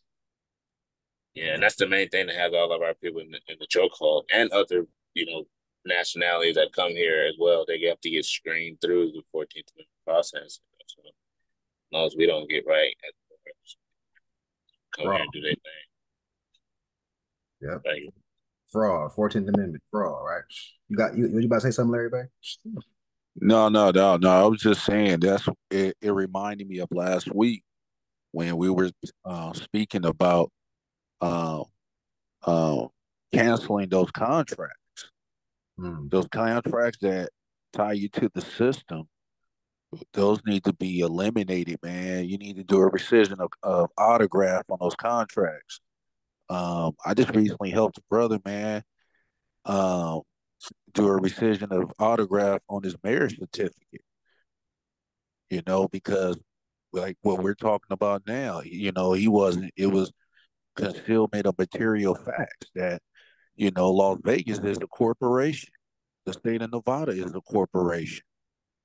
And none of these facts were made apparent to him, So that's fraud. That's void ab initio. It's a nullity. So, I helped him draft it up, man, send it over to who it needs to be sent to. And that's the key too, that if they don't cover all the aspects of contract law, like what makes a contract, like then it's not even a contract. Like I say, if it's a minor was involved, if it was fraud was involved, if it's only one signature and there's three parties in the contract, all these things that we just need to know, so we won't think that I entered the contract. But once you know contract law, you can just like you would send something or be like, oh, that wasn't a contract because it was fraud involved. But that's not even binding, right? So, keep that in mind. So when you're writing these people to do a rescission, you're putting elements in there to show that it was a fraudulent contract to begin with. However, you got to put that in your writs. All right, so administrative law and administrative law judges. Administrative law is that body of laws created by administrative agencies in the form of rules, regulations, orders, and decisions. Administrative law judges are hearing officers or hearing examiners established by the Administrative Procedure Act 556. So everybody should look that up. These are officers who preside over administrative hearings with no administered oaths, to take testimony, to rule on questions or evidence, and to make agency determinants of fact. Politically, and as used in constitutional law, administrative officers are the executive department of government, and generally one of inferior rank. And legally, a ministerial or executive officer as distinguished from a judicial officer. So judicial officer and administrative officer are two different things. On the other hand, a judicial officer is a judge or magistrate. This fiduciary or trustee title and position applies generally to any officer of the court, but in a stricter legal sense, this position applies only to an officer who possesses the authority to determine causes between parties or who renders decisions in a legitimate judicial capacity, having the vested powers to decide causes or to exercise powers appropriate to the court. There is a clear distinction in law between administrative officers and true and authorized judicial judges. All right, so we'll go into some of the things that distinguish, but essentially, one has proper delegation of authority to even be in that position, and one doesn't. So here's a couple bullet points. When acting to enforce a statute and its subsequent amendments to the present date, the judge of the municipal court is acting as an administrative officer and not a judicial capacity. Courts in administrating or enforcing statutes do not act judicially, but merely ministerially. Thompson versus Smith. So once you look up the charter of a city, or well, it's a city like this. This is why it's a city. It's called a city in their bylaws. So let's use Long Beach because Brian, you're out there, you're in that at that jurisdiction, right? So if you were to look up the charter of Long Beach, you're gonna see it's gonna have it's like any other corporation, bylaws. It has board members, and it's going to go to say that we are now calling our municipal corporation the City of Long Beach. So the City of Long Beach is the name of a corporation, just like you got Walmart, you got anybody can start a corporation, right? So any rules and regulations is for the members of that corporation. Anybody that's not a member or work, right, or or board members of that aren't binded by the rules and regulations. I use a famous example, like if you got a street sweeper ticket from Walmart in front of your house, you got a ticket from Walmart, you walk outside, Walmart issues you a ticket. You're not in Walmart, you're not nowhere close to Walmart, but they issue you a ticket because you was right. You're gonna be like, damn, this is crazy, right? I'm not part of that. I'm not right. So it's the same thing. So now on the flip side, you have when you look in the Constitution, you have Article 3, which spells out delegation of authority that must be shown from magistrates, judicial officers, just to show that they're legit. All right, that's the flip side of it. Any thoughts on that, Brother Brian? Your statement's pretty good on that. Pretty clear on that, Brother Brian. It makes sense. Yeah, I was going to add on that a magistrate actually sits in the position of an executive in the executive branch, and they're disqualified because they are a non Article 3 judge, so they're automatically disqualified. So, i.e., your traffic courts, family courts, these are all administrative officers, and they're deemed incompetent. The Supreme Court held that. That's not my opinion. So I just wanted to add that on as well, that they are in violation. Then you get the prosecutor who is committing fraud because he's coming at you judicially in the judicial capacity, and then at the same time he's in the executive branch or role as well. He can't hold dual capacities, but he does. But see, if the people are not aware, or if they don't have the proper education about what's going on, this is how they get screwed. Right. Yep, Islam. And matter of fact, some of the elements that Brother Larry Bay was saying is actually coming up here. So a judge ceases to sit as a judicial officer because the governing principle of administrative law provides that courts are prohibited from substituting their evidence, testimony, records, arguments, and rationale for that of the agency. Additionally, courts are prohibited from substituting their judgment for that of the agency. Courts in administrative issues are prohibited from even listening to or hearing arguments, presentation, or rationale, right? The case law to support that. And so what Larry Bay was saying, ministerial officers are incompetent to receive grants of judicial power from the legislative. Their acts in attempting to exercise such powers are necessarily nullities. Burns versus Sub. Yeah, also too. Yeah, I wanted to also add also that any judge, like for example, when you in the traffic court and the judge is practicing from the bench, that's a clear violation of 28 USC section 454. They're not supposed to be practicing law from the bench at all. They supposed to be there and as a referee and just go and administer and just uphold the law basically. But when they're there prosecuting you, adjudicating you, using coercion and everything, intimidation, that's practicing law from the bench, and that's a violation. They're not supposed to be doing that. Yep.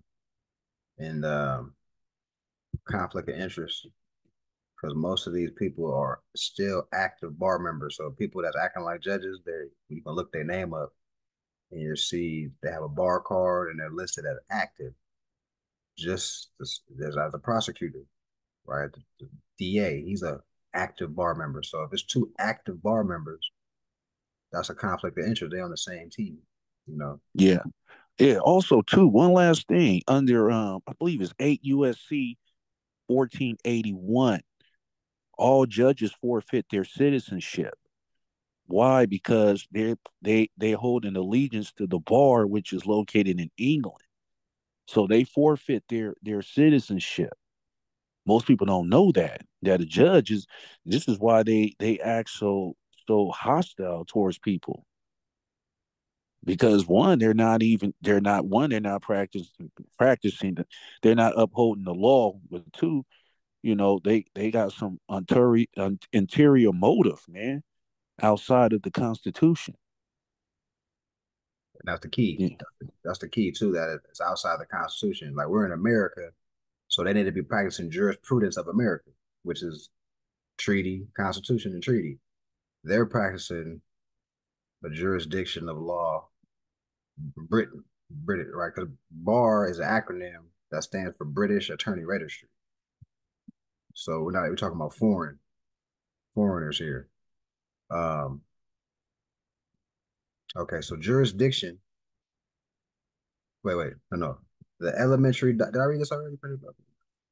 Okay, yeah, the elementary doctrine that the constitutionality of a legislative act is open to attack only by persons whose rights are affected thereby applies to statute related to administrative agencies, the validity of which may not be called into question in the absence of showing a substantial harm, actual or impending, to a legally protected interest directly resulting from the enforcement of statute. So basically, if a statute is not in harmony with the Constitution and treaty, then it's fraud. Basically, that'll be the lingo, fraud, or color of law.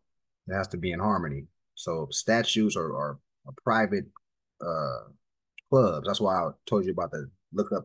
Everybody should look up the charter of this quote unquote city of where they're at, and it's going to set the stage on this stuff. Because if it's a municipal corporation, their laws are just for their personnel. It's for their board members. If you're not a personnel or part of somebody's corporation, you're not the secretary, or you're not, part of the board, and that has nothing to do with you, right? So these private clubs can't say you violated some of their private law, especially if it's not in harmony with the Constitution. All right. So jurisdiction is the power conferred by the Constitution or by law. The courts charged with adjudicating matters stemming from violations of these administrative statutes, rules, and regulations lack jurisdiction in personam over the sovereign Moorish American men and women. The federal and corporate state courts are aware of this and want jurisdiction. However, they will not freely admit to their lack of authority or to their lack of ethics and integrity. This goes to the pit and innermost recesses of the judicial corruption and racketeering in North America. It is essential that you have a clear understanding of that fact that jurisdiction in personam, or jurisdiction over the person, must be challenged, or the court will arbitrarily presume or assume jurisdiction over your person and may therefore prosecute the matter against you to your legal, economic, or bodily injury or abridgment. Furthermore, there are many ways for you to waive jurisdiction and permit the court to proceed. Know that they are always seeking ways and methods of fooling you or intimidating you into allowing them to claim jurisdiction. You must be forever diligent and never waive any of your unalienable rights or constitutionally secured rights, regardless of the appearance of a convenience of doing so. You have no legal nor moral responsibility to waive your rights merely for the colorable convenience of the courts.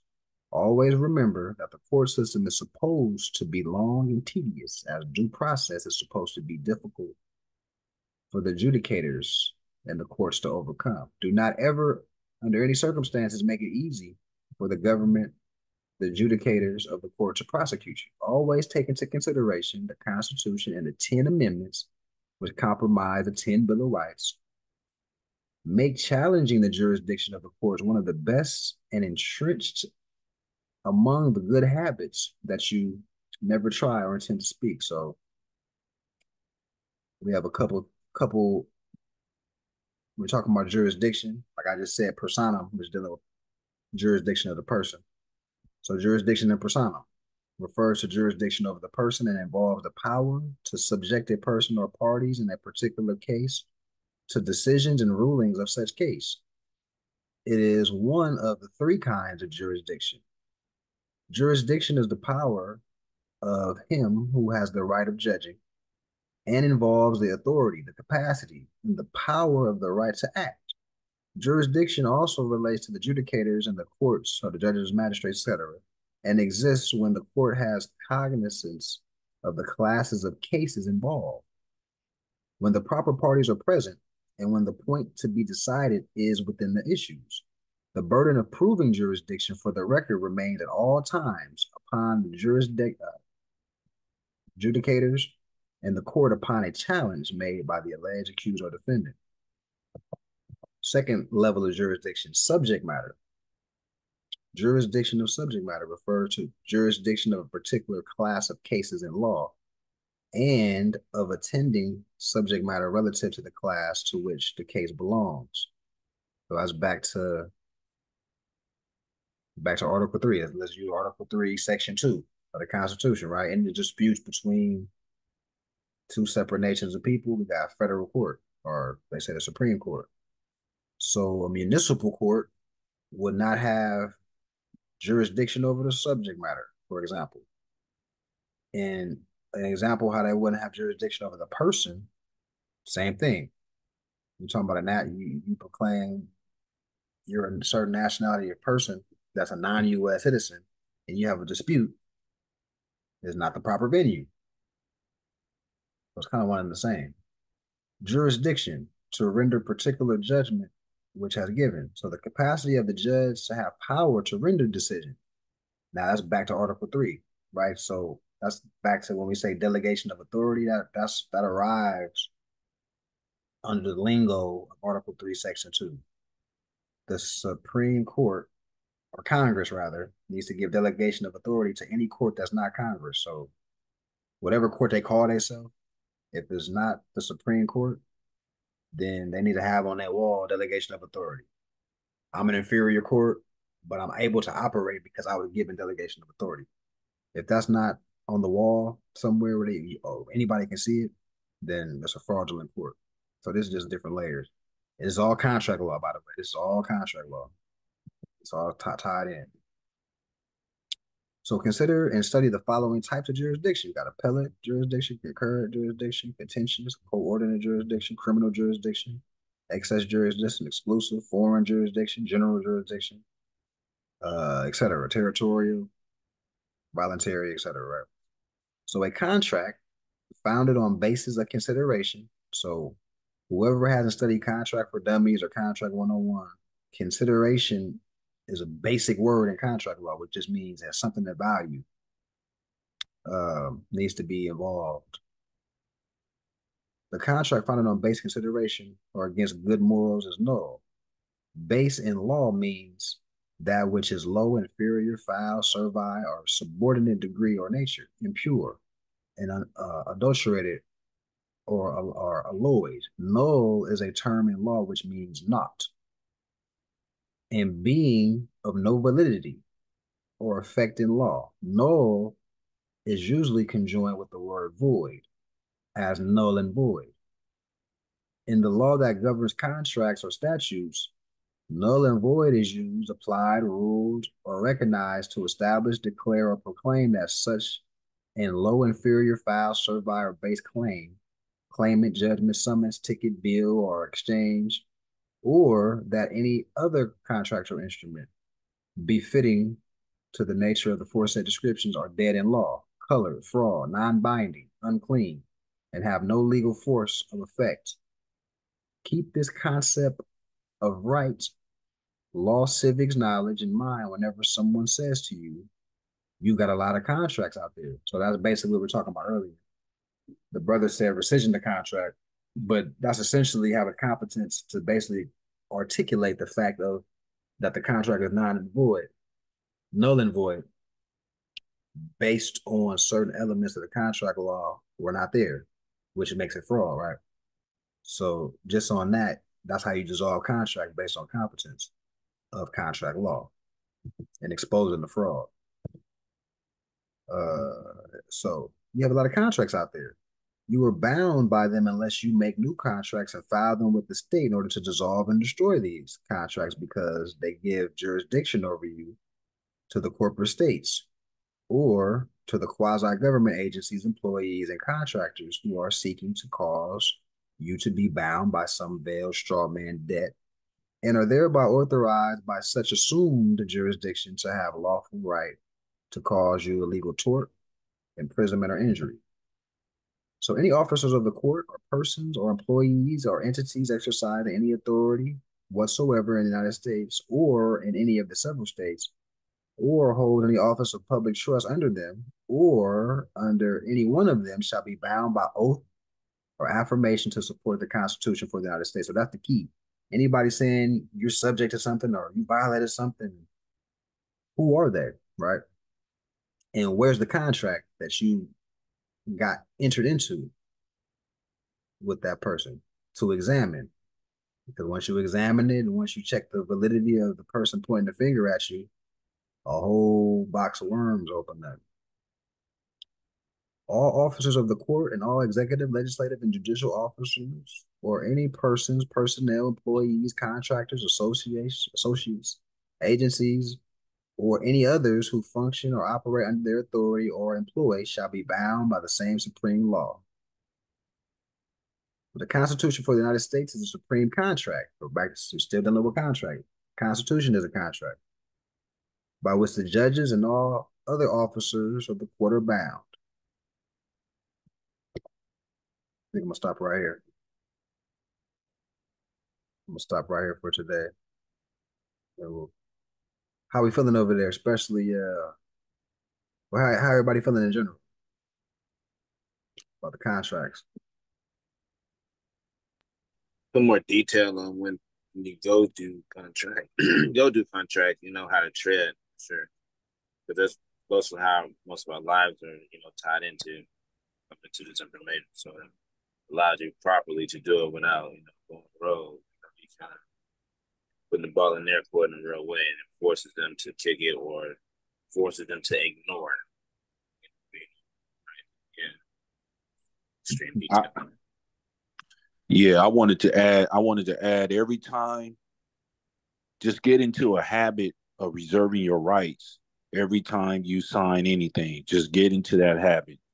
Just sign your appellation, and then afterwards you can either do UCC 1-207/1-308 1-103 or just write the word non-assumption. If anyone asks you, what is that? They don't have, once again, under the First Amendment, you have the right to your own full expression. So they can't They can't tell you how to sign your name. They can't tell you or dictate to you how to properly sign your name. You can sign your name any way that you need, that you deem appropriate.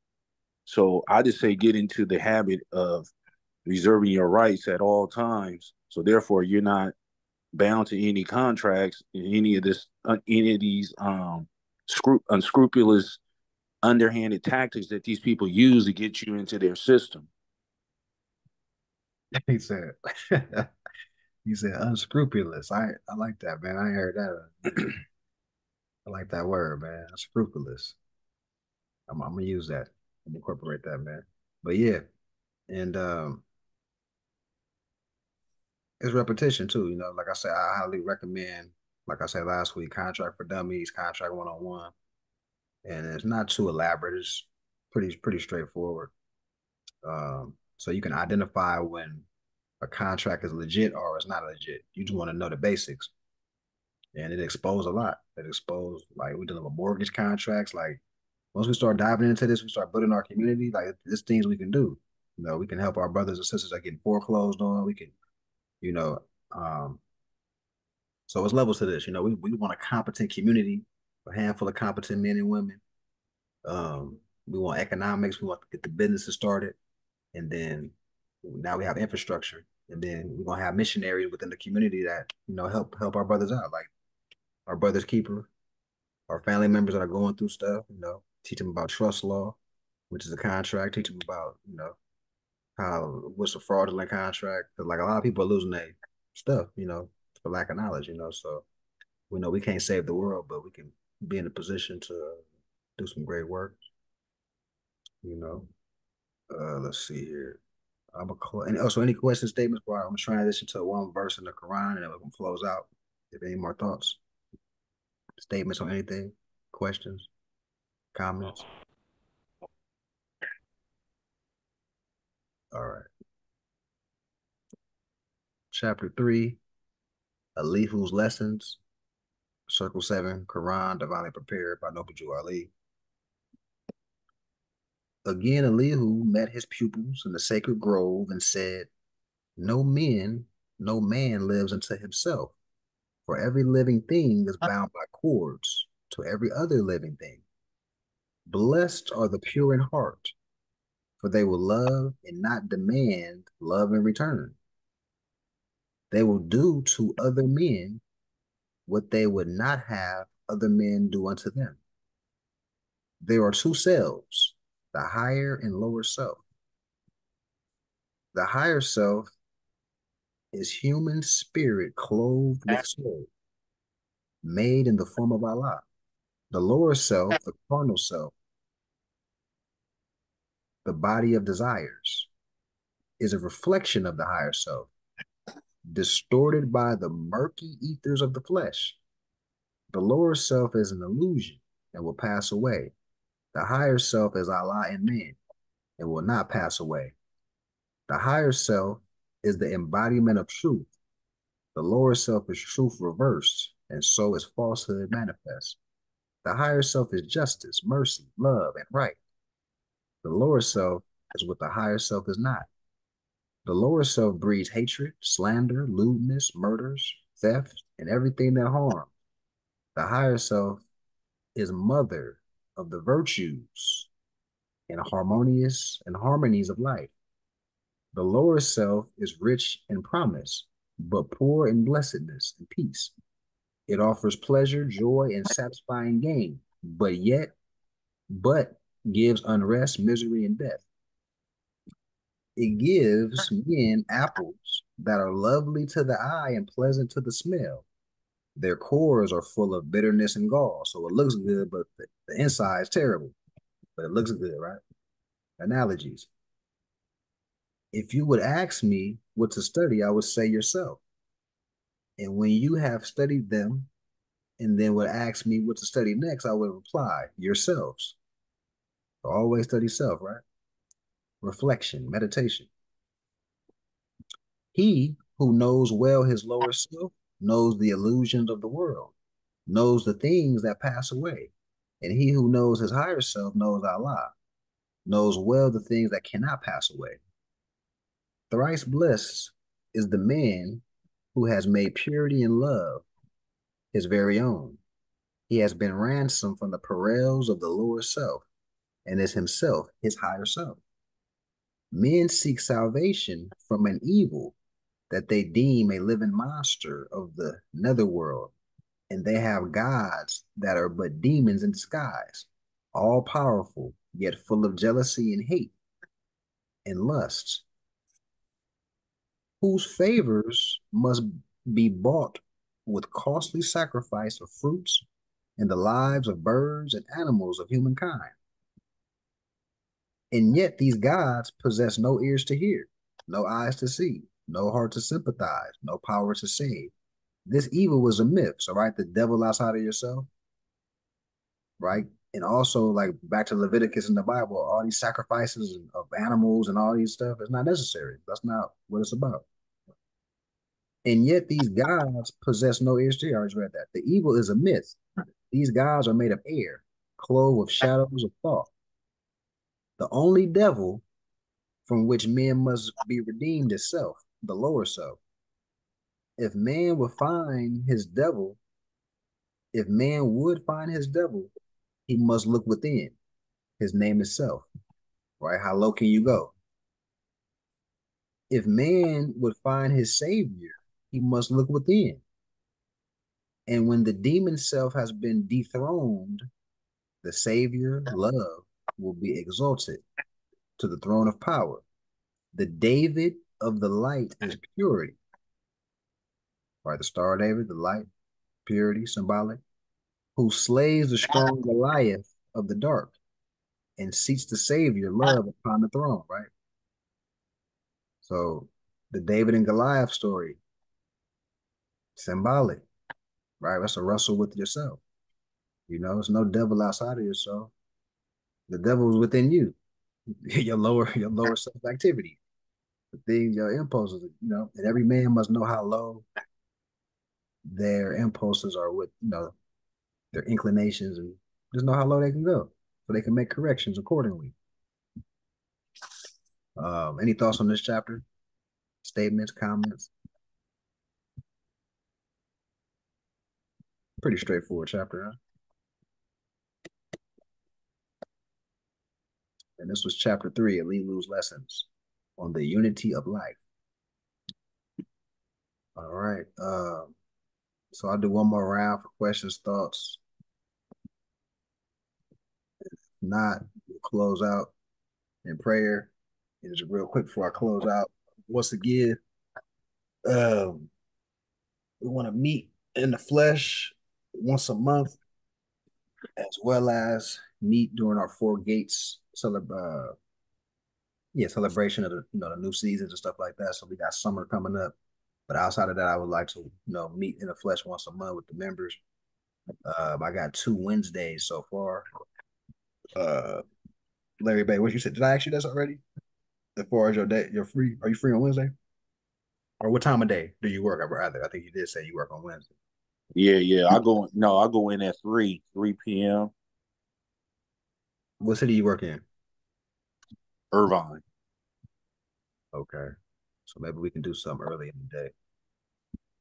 But I'm gonna see what everybody else's schedule looking like. All right. So let me close out in prayer here. So Allah, the Father of the universe, the Father of love, truth, peace, freedom, and justice. Allah is my protector, my guide, my salvation, by night and by day, through his holy prophet, Noble Jew Ali. Amen. And so that'll conclude today. Let me stop the recording.